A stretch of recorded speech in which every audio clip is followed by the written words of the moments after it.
నమస్తే సార్.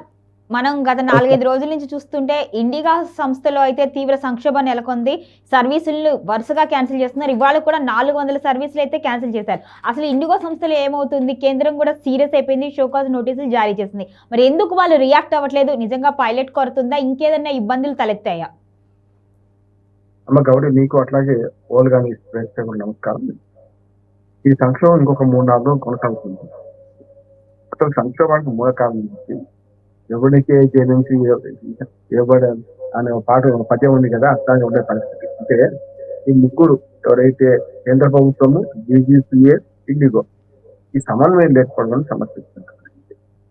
దానికి కారణం ఏం చెప్తాను. ఎందుకంటే ఇప్పుడు ఆగడానికి చాలా సాంకేతిక కారణాలు రకరకాలు, కానీ దాంతో పాటు రూల్స్ కూడా కొన్ని సమస్య. 2024 జనవరి 4 డీజీసీఏ ఒక సర్క్యులర్ జారీ ఏమనంటే ఓ రకంగా ఆర్డర్. అన్ని విమానయాన సంస్థలు కొన్ని నిబంధనలు పాటించాలి. గతంలో కంటే కొన్ని కఠినతరం చేస్తున్నాం. విమాన ప్రమాదాలు జరుగుతున్నాయి ఎక్కువగా, మానవ తప్పిదం జరగకుండా అంటే కొన్ని చేయాలి, యాంత్రిక లోపత్రం కూడా జరగకుండా కొన్ని చేయాలని చెప్పి వాళ్ళు కొన్ని రూల్స్ ప్రకటించాలి. ఇందులో ప్రధానమైనది ఏంటంటే పైలట్ 8 గంటలు పనిచేస్తుంది. గతంలో 12 గంటల వరకు పనిచేస్తుందని ఉంది. కొన్నిసార్లు 15 గంటలు కూడా పనిచేసే సందర్భాలు ఉంటాయి. అది అరుదైంది. అంటే ఒక్కోసారి దూర ప్రాంత ప్రయాణాలు తప్పనిసరి అక్కడ మధ్యాహ్నం విడిచిపెట్టాడు కదా, గాలిలో అయితే పైలట్ దిగిపోడు కదా. దూర ప్రయాణంలో అయితే ఎక్కువసేపు పని చేస్తారు, తర్వాత రెస్ట్ ఇచ్చేవాళ్ళు. పైలట్ 10 గంటలను వరుసగా ఒకసారి బయలుదేరిన తర్వాత 10 గంటల కంటే ఎక్కువ ఉంటూ 12 గంటలకు ప్రయాణం చేయడం, 12 గంటల సేపు నడిపేయడం కరెక్ట్ కాదని చెప్పి వాళ్ళకు రూల్స్ పెట్టారు. ఒకటి దానివల్ల ఏమైంది, 2 గంటల సంఖ్య తగ్గడం వల్ల పైలట్లు ఎక్కువ మంది అంతేగా. ఒకటి. రెండోది ఏంటంటే విమానం ఎన్ని గంటలు ఫ్లై కావాలి అంటే ఒక రోజుకి. గతంలో అది సేమ్ అదే పరిస్థితి ఉంటుండే, 12 గంటల వరకు ప్రారంభం చేసి, కానీ దాన్ని కూడా తగ్గించి అవి ఫ్లయింగ్ టైం అంటాం కదా, దాన్ని 10 గంటలు తగ్గించారు. అంటే ఫ్లయింగ్ టైం తగ్గించారు 2 గంటలు, ఇది తగ్గించారు. రెండోది ఏంటంటే పైలట్ రెస్ట్ కావాలి కదా. మనకి యాక్చువల్ గా పైలట్ రెస్ట్ కావాలంటే ఏంటంటే, ఒకవేళ పైలట్ దూర ప్రయాణం చేయాల్సినప్పుడు తప్పనిసరి ఫ్లై మన 10 గంటల ఫ్లై టైం కూడా దాటిపోతుంది. కనుక అప్పుడు ఏం చేసిందంటే పైలట్ కు రెస్ట్ ఇవ్వడం 36 గంటలు బదులు 45 గంటలకు పెంచారు. అంటే ఒకటి విమానం ఎగరడంలో 12 గంటలు ఫ్లై టైం కు 10 గంటలు చేశారు ఒక విమానం. అంటే దాన్ని ఓవర్ హాండింగ్ కావాలి, మన తర్వాత కొన్ని పనులు చేయాలి కదా. అట్లానే మన పైలట్ కు రెస్ట్ కూడా 36 గంటలు గతంలో ఉంటే దాన్ని 45 గంటలు, అంటే ఇంకో పూట పెంచారు, 12 గంటలు పెంచారు. దీంతో ఏమైందంటే ఇటు పైలట్ కొరతనేమో రెస్ట్ వల్ల పైలట్ కొరత ఏర్పడ్డది, విమానాల కొరతనేమో ఫ్లైట్ టైం తక్కువ చేసరికి విమానాల కొరత రెండు ఏర్పడింది.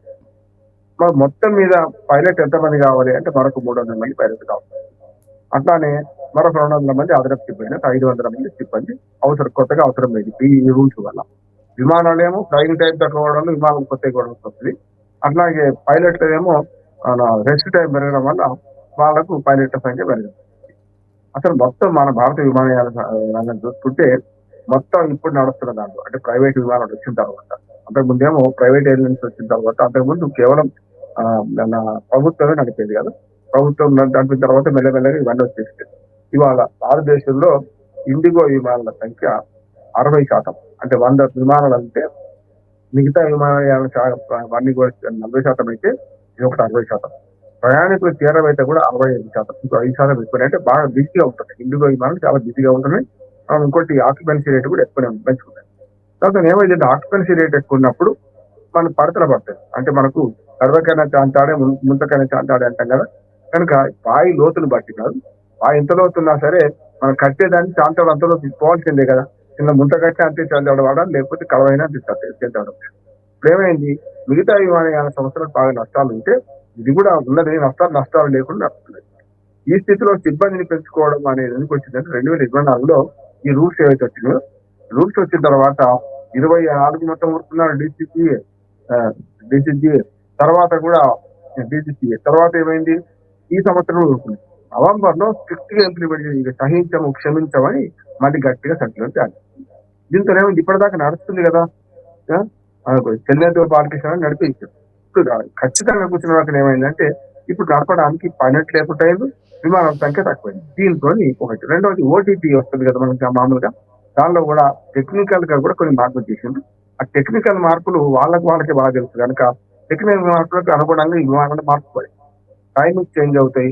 మనము ఒక దేశం నుంచి ఒక దేశం పోతుంది, అక్కడ టైమింగ్ చేంజ్ అవుతుంటాయి కదా. మన రైల్వే టైమే మనం చూస్తుంటావా, రైల్వే టైం ఒక రకంగా ఉంటుంది, బస్సుల టైం ఒక రకంగా ఉంటుంది. రవాణా రంగంలో ఖచ్చితంగా ఇప్పుడు విదేశాల టైమింగ్స్ కూడా మనం పాటించాల్సి ఉంటుంది. దాంతో అది కూడా సాంకేతికంగా ఇబ్బంది వచ్చింది.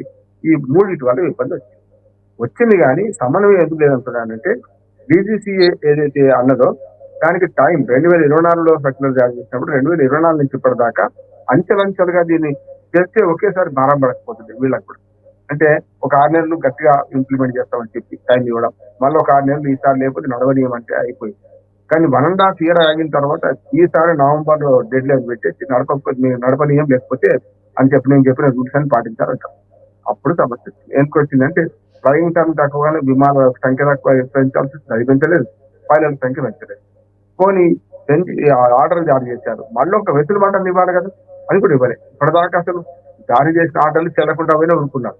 గట్టిగా ఇంప్లిమెంట్ చేసే క్రమంలో ఇప్పుడేమో మళ్ళీ వెనుకబోయే పరిస్థితి తీసుకొచ్చారు. దానికి కారణం ఏంటంటే డీసీసీఏ ఇటువంటి సమస్యలు వచ్చి ఒకనాడు 1000 విమానాలు, ఒకనాడు 650 ట్రిప్పులు, అంటే ఇట్లా దాదాపు ఇవాళ కూడా 400 ట్రిప్పులు ఆగిపోయినాయి. ఇవన్నీ ఆగిపోతుంటే ఏమైంది, రష్ పెరిగింది, బతుకు బస్ స్టాండ్ అయింది. మనం సామెత చెప్పుకునేవాళ్ళు, బతుకు బస్ స్టాండ్ అయిందని సామెత చెప్పుకునేవాళ్ళు. బతుకు బస్ స్టాండ్ కదా, బతుకు విమానాశ్రయం అయిపోయింది ఇప్పుడు. అంటే మోడీ గారు ఆశించింది ఏంటి, టిప్పర్లు వేసుకునేవాడు కూడా విమానం ఎక్కాలి కదా. అటువంటిది ఎక్కుతున్నారు, టిప్పర్ వేసుకుని విమానం ఎక్కుతున్నారు. ఎందుకంటే ఒకసారి పీక్ అవర్స్ లో మనకు AC train, first class train కంటే ఒక్కోసారి విమానం టికెట్ తక్కువ ఉంటుంది, ఏసీ ఫస్ట్ క్లాస్ ట్రైన్ కంటే కూడా. అటువంటి అప్పుడు పోతున్నారు. పోయే క్రమంలో ఈ వరుసగా వచ్చిన సంక్షోభంలో ప్రభుత్వం పాత్ర ఏం చేయాల్సి ఉంది అంటే, వెంటనే తొందరలో సడన్లాగా కొన్ని విమానయాన సంస్థలు, ముఖ్యంగా ఎయిర్లైన్స్ మొదలుపెట్టి మన ఇండియన్ ఎయిర్లైన్స్ కానీ వీళ్ళు చేస్తారు, వీళ్ళు తొమ్ము చేస్తున్నారు. మిగతా మనకు స్పైస్ జెట్ కానీ ఇతర 4-5 సంస్థలు ఉన్నాయి కదా, వాళ్ళు ఏం చేశారు, అందులో మందని చెప్పి ఎట్లాగా నడుస్తలేవని చెప్పి వాళ్ళకి లాసులు వస్తున్నాయి. ఇప్పుడు ఆక్యుపెన్సీ రేట్ పెరిగింది, వెంటనే 10,000 దాకా 20,000, 20,000 40,000, 70,000, 80,000 కూడా దేశీయ విమానంలో కూడా 60-70,000 పెంచి కూర్చున్నారు.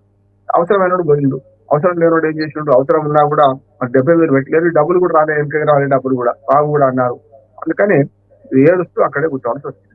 గతంలో నేను కూడా ప్రయాణం చేసినప్పుడు ఒక్కోసారి వాతావరణం బాగాలేక దించలేకపోతే ఇంకో విమానాశ్రయం దించితే ఒక రాత్రి అంతా ఉంచాల్సి వస్తే ఖచ్చితంగా 6 గంటల కంటే ఎక్కువ వెయిటింగ్ ఉంటే తప్పనిసరి రూమ్ మాట్లాడి రూమ్ ఫెసిలిటీ కల్పించేవాడు. నేను అట్లా కూడా ఉన్నా. కనుక నేనేమంటున్నా అంటే, ఇప్పుడు ప్రకృతి వైపరీత్యం వచ్చినప్పుడు మాత్రమే ఏమైనా మన వెసులుబాటు ఉంటుంది, కానీ మామూలు అప్పుడు కూడా టికెట్ రిఫండ్ ఇవ్వాలి, వాడు లేట్ అయ్యి ఇంకో ఏర్పాటు చేయాలి. ఏం చేయలేదు. చేయకపోగా ఈ అడ్డగోలు దోపిడీకి వస్తుంటే ఇండియన్ ఎయిర్లైన్స్ తో సహా, అంటే టాటా వాళ్ళు తీసుకున్నారు ఇప్పుడు, అప్పుడు ప్రభుత్వం ఊరుకున్నది కదా. ఇప్పుడు డీసీసీ ఏం చేసింది, అంతా వచ్చిన తర్వాత డబ్బు చేసుకున్న తర్వాత బ్లాక్ లో టికెట్లు అమ్ముకున్నాక ఇప్పుడు ఏం చేసింది అంటే, ఈ రూల్స్ కొద్ది రోజులు వెసులుబాటు ఇస్తాం 15th దాకా అన్నారు. మరి ఇదే పని మొదలు చేస్తే అయిపోయింది కదా, ఇదే పని విమానాల మొదటి రోజు ఆగినప్పుడు చేస్తే అయిపోయేది కదా. పోనీ ఇంకో వివాదం ఉన్నది రౌడీ, మనకు డీసీసీఏ ఎప్పుడైతే అన్నదో అనగానే వెసులుబాటు ఇవ్వడానికి ప్రభుత్వం ప్రశ్నిస్తుంది. రామ్మోహన్ నాయుడు గారు మన విమానయాన శాఖ మంత్రి, మన తెలుగువాడు, మంచి తెలివి కలవాడు, యువకుడు, మంచి. కానీ మాకు తెలవకుండా నువ్వు వెసులుబాటు ఎట్లిస్తావని చెప్పి ఇప్పుడు డీసీఏ మీద వీలుబాటు. డీసీఏ ఏమంటుందంటే డైరెక్టర్ జనరల్ మీద, మీరు మాకు తెలవకుండా ఆర్డర్ ఎట్లా మీరు ఇస్తారని. తెలిసో తెలవక అయిపోయింది, ఇప్పుడన్నా వెసులుబాటు ఇచ్చిండ్రు, విమానాలు నడవాలన్నా లేకుంటే మీ అహం ఆర్థికం చూసుకుంటారు అని సమస్య కూడా వచ్చింది. అప్పుడు డీసీఏ ఇంకోటి ఏమన్నదంటే, ఎట్టి పరిస్థితుల్లో విమానం రీఫండ్ చేసే డబ్బుని మీరు ఇవ్వకపోతే లాభం లేదంటే 210 కోట్ల రూపాయలు, 330 కోట్లు నిన్న రాత్రి దాకా ఇచ్చామని అంటున్నారు. ఇంకా రాత్రి 8 తర్వాత ఇంకా కొంత క్లారిటీ లేదు, క్లియర్ కాలేదు అనుకుందని అంటున్నారు, డబ్బు రాలేదని చెప్పి. ఇవన్నిటికీ ఏంటంటే ప్రభుత్వం, కేంద్ర ప్రభుత్వము, డీజీసీఏ అట్లాగే విమానయాన సంస్థ మధ్యన ఒక అవగాహన లేకపోవడం, ఒక సమన్వయం లేకపోవడం జరిగింది. ఇది ఇప్పటికైనా ఇంకొక 3 ఇవ్వబడతా అంటున్నాను కనుక నేను ఇంకో విమానయాన సంస్థను కూడా ప్రశ్నిస్తున్నాను. దాని ప్రకారం కొత్త రూల్స్ ప్రకారం మీ విమానం నడిస్తే 300 మంది పైలట్లు కొత్తగా పడతారు, 200 మంది సపోర్ట్ వాళ్ళు పడతారు. ఈ 500 మంది నియామకం చేసుకోండి, తప్పదు కదా, ఎన్నో తప్పదు కదా. చేసుకుంటే ఏమైతే తాగేవాడు కడితే చాలా పన్ను. ఉదాహరణకు 5,000 పోయేటి కూడా 6,000 చేసుకుంటాడు, మనమే వేస్తారు కదా. విమానయాన ప్రయాణికులు వేస్తారు, వాడైతే సొంతంగా భరించారు కదా. నేనేమంటున్నాను అంటే, ఒక 500 మంది ఇంటూ ₹1,00,000 జీతం అవుతుంది, యావరేజ్ 2 లక్షలు అనుకున్నాం యావరేజ్. అంటే అంతకన్నా ఎక్కువ జీతాలు అయితే ఉండే కదా. విమానయాన సంస్థలో కూడా ఎయిర్ హోస్టెస్ కి ఇచ్చేది దానికి ఉంటుంది, మామూలుగా ఉంటుంది. కానీ నేను పైలట్ కి ఇచ్చేది అనుకుంటే కూడా ₹2,00,000 నెలకు అనుకుంటే కూడా మీకు 500 మంది నియమించుకుంటే 10 కోట్ల రూపాయలు అయితే నెలకు. 10 కోట్లు ఇంటూ 12 అంటే 120 కోట్లు అయింది. ఒక విమానయాన సంస్థ 120 కోట్ల పెట్టుబడిని ఇది ఒకటి జీతాలు కాక ఓ 4 విమానాలు అదనంగా కొనాల్సి వస్తుంది. అవుతుండొచ్చు ఒక 400-500 కోట్లు అవుతుండొచ్చు. అటువంటి అప్పుడు దాదాపు 500-600 కోట్ల పెట్టుబడి పెడితే మరి సాల్వ్ అయ్యే ప్రాబ్లమ్స్ ఈ 120 కోట్లు ప్రతి నెలకు పెట్టాల్సిందే కానీ ఒకేసారి పెట్టాల్సిన అవసరం లేదు కదా. ఓ 4 విమానాలు ఎక్కువ పోయి ఇవి చేస్తే అయిపోద్ది కదా. ట్రిప్పులు నడుపుకోవాలి. గతంలో సాగుతూ ఉన్నాం అంటే గుమ్మిలో ఒట్టు గుమ్మిలో ఉండాలి, బిడ్డలు దుడ్డలు అలాంటి ఉంటుందా? కాదు కదా. గుమ్మిలో ఒట్టు మంచి బియ్యం చేసి పిల్లలకి పెడితే పిల్లలు మంచిగా బలిష్టంగా తయారవుతారు. అట్లానే మాకు విమానాలు ఇవే ఉండాలి, ట్రిప్పులు అన్నీ జరగాలి. వేరే ట్రిప్పులు వేస్తున్నారు తక్కువది కాదు. అంటే ఎక్కువ మన ఎయిర్ టైం ఎక్కువ వాడుకుంటున్నారు. అట్లాగే మానవ తప్పిదం ఎప్పుడు జరుగుతుంది? పైలట్లకు రెస్ట్ లేకుండా చేస్తే మానవ తప్పిదం జరుగుతుంది. అందుకే రూల్స్ మార్చి 36 గంటల రెస్ట్ బదులు 45 గంటల రెస్ట్ పెట్టిండ్రు. ఇవన్నీ 2 చూసుకోవాల్సిందే కదా. అందుకనే ఈ ముగ్గురు ఉన్నది ఇక్కడ జిలాపాపం తలా పెడతాడు. ఇప్పటికైనా సరే ఆ రూల్స్ పూర్తిగా ఇంప్లిమెంట్ చేయాలి. బెస్ట్ డీజీసీఏ రూల్స్ కరెక్ట్, కానీ దానికి అనుగుణంగా 500 మంది సిబ్బందిని పెంచాలి. ఇండిగో విమాన సంస్థ పొదుపు చేసి ఏదో మనం ఉద్ధరిస్తాం అనుకుంటే పొదుపు అంటే ప్రాణాలు పోతాయి. నేనేమంటున్నా అంటే ఈ 120 కోట్ల జీతాలు, ఓ 10 ఫ్లైట్ కొనడం, ఇవి కనుక మీరు మానుకుంటే ఇవి తప్పించుకోవాల్సి వస్తే ప్రజల ప్రాణాలు పోతాయి. అన్నిటికంటే డబ్బు కంటే ప్రాణాలు ముఖ్యం కనుక ఈ రూల్స్ పాటించాల్సిందే. ప్రయాణికులకు భద్రత కల్పించాల్సిందే. ఇన్సూరెన్స్ వాళ్ళు కూడా ఇట్లా ఈ విషయం తెలిసినాక ఇన్సూరెన్స్ కంపెనీస్ కూడా మీకు రూపాయికి ఇన్సూరెన్స్ చేసేవాళ్ళు ఇప్పుడు చేస్తలేదు. ఏం చేస్తలేరు? ప్రమాణాలు జరిగితే మరి ఎక్కువ ప్రమాణాలు చేస్తే మేము ఎక్కడికి డబ్బులు ఇవ్వాలి కనుక దానికి అనుగుణంగా డీజీసీఏ నిబంధనలు పాటించిన విమానాలకి ఇన్సూరెన్స్ ఇస్తాంటున్నారు. ఇవన్నీ కలిస్తే కదా. అందుకని ఈ సంక్షోభానికి అటు విమానయాన శాఖ మంత్రి ఆయన ప్రభుత్వం బాధ్యత వహించాలి. అట్లానే డీజీసీఏ వెనుక తీసుకోవడం ముందు తీసుకోవడం కూడా అప్పటికప్పుడు చేసింది కదా, చేయాలి. మిగతా విమానయాన సంస్థలకు ఇప్పుడు తగుదనమ్మా అని ఇప్పుడు రూల్స్ పెట్టింది. ఏమని 500 కిలోమీటర్లు దాటితే ఇంత ఉండాలి, 1000 దాటితే ఇంత ఉండాలి, 1500 దాటితే ఇంత ఉండాలి, 2000 కిలోమీటర్లు దాటితే ఇప్పుడు పెట్టింది. ఇదే మాట అప్పుడు ఎందుకు పెట్టలే? 500 కిలోమీటర్ లోపు అయితే 7500 మించొద్దని ఇప్పుడు పెట్టిన రూలు. మరి మొన్నటి దాకా దోపిడీ చేసింది కదా. 500 కిలోమీటర్ లోపట్టడానికి కూడా బెంగళూరు విమానయానం బెంగళూరు అంతకన్నా ఎక్కువ ఉండదు. ఎయిర్ టైం కానీ ఎయిర్ లో పోతే మీకు రోడ్డు మీద 522 కిలోమీటర్లు కానీ అక్కడైతే 450 కిలోమీటర్లు వస్తుంది ఎయిర్ లో పోతుంది కనుక. మరి అటువంటి అప్పుడు మొన్నటి దాకా ఈ రూల్స్ ఎందుకు పెట్టలేదు? అంటే వాళ్ళు దోచుకునే దాకా ఆగినరు, 10 రోజులు ఆగి ఇప్పుడు పెడుతున్నారు కనుక ఈ మూడు సంస్థల వల్ల, ఒక సంస్థ, 2 ప్రభుత్వము, 3వది విమానయాన సంస్థ, ఈ ముగ్గురు వల్ల దోపిడీ గురైనట్టు నేను. ఇప్పటికైనా సరే ఖచ్చితంగా దీని మీద నోటీసులు ఇవ్వాలి. విమానయాన ఇండిగోకు నోటీసులు ఇచ్చి తమ దారిలోకి తెచ్చుకోవాలి. లేకపోతే విమానయానం మీద చాలా మందికి ఒక రకంగా చెప్పాలంటే నిరాసక్తి ఏర్పడుతుంది. ఇంకో 2వ విషయం కూడా చెప్తాను నేను. విమానం లేకపోతే ఏమవుతుందో అంటున్నాను. ఏం కాదు కూడా అంటున్నాను. ఇప్పుడు నేను పుట్టకపోతే ఎవరిని చేసుకుంటామో ఒక ఆమె అడిగిందట. దానికి 3 సమాధానం చేస్తాయి. విమానయాన సంస్థలు లేకపోతే ఏమైంది? గతంలో బతకలేదమ్మా. ఇప్పుడు నేనున్నానమ్మా, బెంగళూరుకు మా అమ్మాయి ఉంటుంది. నేను ఇప్పుడు ఇంతవరకు చెన్నై ఢిల్లీలో ఉన్నప్పుడు విమానం వాడినా కానీ, విమానంలో పోయినా కానీ ప్రయాణం చెన్నై మన బెంగళూరుకు నేను కార్లో పోతా, లేకపోతే ట్రైన్లో పోతాను. మంచి బ్రహ్మాండంగా వందే భారత్ ఎక్స్ప్రెస్ చేసి 8 గంటలు అడగబోతున్నాం, 8 గంటలు పోతున్నాం. అయితే ఏమైంది అంటే మన ప్రయాణికులు కూడా మెల్లమెల్లగా దగ్గర ప్రయాణాలు విమానాలు వాడకుండా ఉండాలి. ఆ ఉద్దేశం అది. ఇప్పుడు గన్నవరం ఎవరైనా విజయవాడ పోతే గన్నవరం పోయేందుకు హైదరాబాద్ ఎవరు విమానం ఎక్కలేదు. ఎందుకు ఎక్కలేదు? 4 గంటలు విజయవాడకి వెళ్ళిపోతాం మనం. గన్నవరం దిగి వెనకటి ముందరికి ఈ శంషాబాద్ కూడా పెద్ద కష్టంగా. దగ్గర ప్రయాణాలకు విమానాలు విమానాలు వాడకుండా కూడా ఉన్న మా ఉదాహరణ కూడా చెప్తారు. ప్రజలు కూడా మారాలి. కరోనా కష్టకాలంలో మొత్తం విమానాలు అధ్యయనం కదమ్మా, బతకలేదమ్మా, బ్రహ్మాండంగా బతికినాం కదా. గట్టిగా మాట్లాడితే పర్యావరణ వ్యక్తులు ఏమంటున్నారంటే విమానయాన్ని తక్కువ చేసుకోండి. విమానయాన్ని తక్కువ చేసుకోవడం ఎందుకంటున్నారంటే కర్బన ఉద్గారాల విడుదలలో 1.2 నుంచి 1.5 వరకు అయితేనే గ్లోబల్ వార్మింగ్ పెరగదు. కానీ కర్బన ఉద్గారాలు వివరణ నుంచి పనిచేస్తుంది కనుక మెల్లమెల్లగా విమానయాన్ని తగ్గించుకోవాలంటున్నారు. తగ్గకపోవచ్చు, పెరగవచ్చు.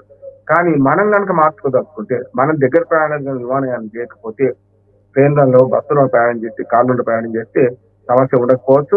అందుకని మనము మారాలి, విమానయాన సంస్థలు మారాలి. విమానయానాన్ని అస్సలు లేకుండా 3 సంవత్సరం బతికినాం. సంవత్సరం విమానాన్ని రద్దయింది, మొత్తం రద్దయింది కరోనా కష్టకాలం. అటువంటి అప్పుడు బతికినప్పుడు ఇప్పుడు ఎందుకు బతకొద్దు అని చెప్పి వారి ప్రయాణికులు విజ్ఞప్తి చేద్దాం. మొత్తం మీద ఈ సంక్షోభం ఇంకొక వారం రోజులు ముగుస్తుందని ఆశిద్దాం. Okay sir, right. Thank you so much.